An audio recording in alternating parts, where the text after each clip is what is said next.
Happy 4th of July. I'm watching the movie Nashville, which is a great movie, and I'm reading an account of the death of Meriwether Lewis.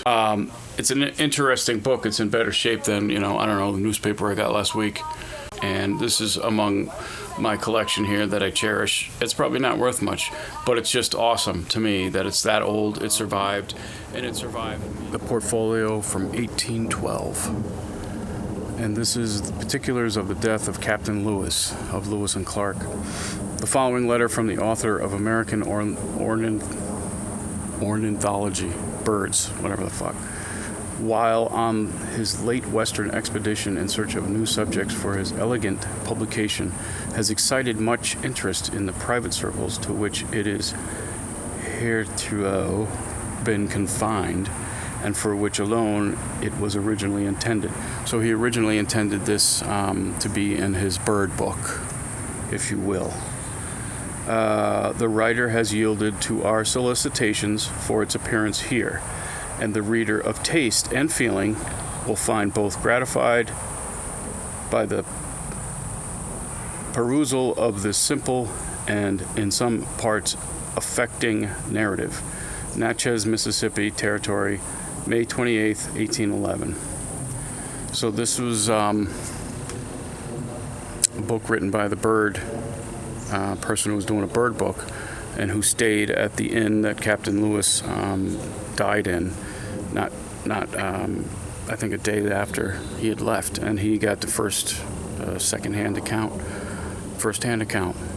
And so this is a second-hand account of the death of Meriwether Lewis. And there's a lot of, now there's controversy. It's like the family wants to dig him up and find out if he was murdered and shit like that. But if you read this thing, and as someone who has had, episodes of, questioning my mental health, this guy seemed like he was falling apart and took his own life. I don't know. I mean, why would someone in 1811, lie about something to project that, conspiracy theories are going to be a thing? This is the text taken. 1809 is when he died. This was written somewhere in 1811, 1812, but it is pretty much close to eyewitness of an event that is historic, that is now being questioned, or people are like, oh, was he murdered? Well, let me just read you a little bit of this, and you can tell me what you think. Okay, so this is part of the testimony here, the letter that this ornithologist sent to this publication. And it says, next morning, Sunday, I rode 6 miles to a man's of the name of Grinder. No relation, so don't look into a conspiracy theory. Again, this book was written in 1811. I don't know. Maybe that's where it started. Where our poor friend Lewis perished. In the same room where he expired, I took down from Mrs. Grinder the particulars of that melancholy event which affected me extremely. This house or cabin is 72 miles from Nashville and is the last white man's as you enter the Indian country. Governor Lewis, she said, came there about sunset alone and inquired if he could stay for the night, and alighting, brought his saddle into the house. He was dressed in a loose gown, white, striped with blue. On being asked if he came alone, he replied that there were 2 servants behind who would soon be up. He called for some spirits and drank very little. When the servants arrived, one of whom was a Negro, he inquired for his powder, for his gun, powder, okay? He saying he was sure he had some powder in a canister.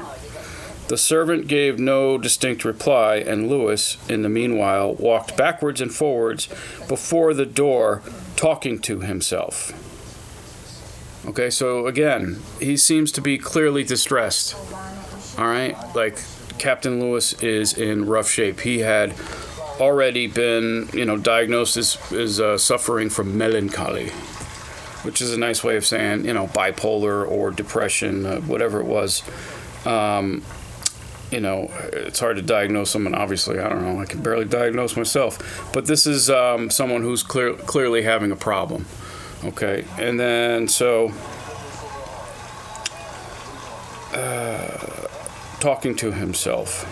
Sometimes, she said, he would seem as if he were walking up to her and would suddenly wheel around and walk back as fast as he could. Okay, so he's like walking up to, and then walking away like that? Okay. Supper being ready, he sat down, but he had not eat but a few mouthfuls when he started up, speaking to himself in a violent manner. Okay, so he's clearly having a problem here. At these times, she says, she observed his face to flush as if it had come on him in a fit. He lighted his pipe and, drawing a chair to the door, sat down, saying to Mrs. Grinder in a kind tone of voice, "Madam, this is a very pleasant evening." He smoked for some time, but quitted his seat and traversed the yard as before. He again sat down to his pipe, seemed again composed, and casting his eyes wishfully toward the west, observed what a sweet evening it was. So I'm wondering, I'm not going to try to get into someone's head or whatever, because I can barely get into my own head, I have to knock, knock. This is someone who's maybe content with his fate. I don't know. He's looking towards the west. They had in 1803, he'd been out there and with Clark and everyone else, including native guides, and he had some amazing. That's his legacy, right? So that's what he's like, it's all going to be over soon. The pain will stop, That's what I'm just thinking. And I'm just, speculating here, but that's what everybody else is doing. Okay. He again sat down to his pipe, seemed again composed, and casting his eye wishfully toward the west, observed what a sweet evening it was. Right. Mrs. Grinder was preparing a bed for him, but he said he would sleep on the floor, and desired the servants to bring the bearskins and buffalo robe, which were immediately spread out for him. And it being now dusk, the woman went off to the kitchen, and 2 men to the barn, which stands about 200 yards off. The kitchen is only a few paces from the room where Lewis was, and the woman, being considerably alarmed by the behavior of her guest, could not sleep, but listened to him walking backwards and forwards, she thinks, for several hours, and talking aloud, as she said, like a lawyer. Right? So, like, he's pacing. Typical, I don't know, kind of typical behavior of someone who's, having some issues or had some issues or, is going through some things. And like a lawyer, so he's like probably just going over this in his mind about taking his own life, the pros and cons, maybe like, what have I done in my life, examining like a lawyer his own life. Imagine that. Like, I don't know. Does that seem like someone who's going to be murdered? Or does that seem like someone who's contemplating suicide? To me, this is all the signs of someone who's like, gonna kill themselves. To be honest with you, not someone who's like gonna, there's gonna be someone who's gonna jump in the middle of the night when this is all going on and just be like, ha ha, psh, no. So I don't know. Okay, she then heard the report of a pistol and something fall heavily on the floor, and the words, "O Lord." Immediately afterwards, she heard another pistol, and in a few minutes she heard him at her door calling out, "Oh, madam, give me some water and heal my wounds." The logs being open and unplastered, she saw him stagger back and fall against a stump that stands between the kitchen and the room. He crawled for some distance, raised himself by the side of a tree, where he sat about a minute. He once more got to the room. Afterwards, he came to the kitchen door, but did not speak. She then heard him scraping the bucket with the gourd for water, but it appears that this cooling element was denied the dying man. As soon as day broke, and not before, the terror of the woman having permitted him to remain for 2 hours in the most deplorable situation, she sent 2 of her children to the barn. Her husband not being home to bring the servants, and on going in they found him lying on the bed. He uncovered his side and showed them where the bullet had entered. A piece of the forehead was blown off and had exposed the brains without having bled much. He begged they would take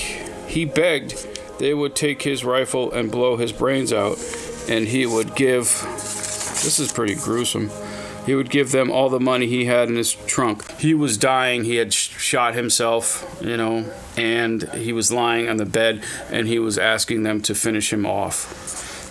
He often said, "I am no coward, but I am so strong, so hard to die." So,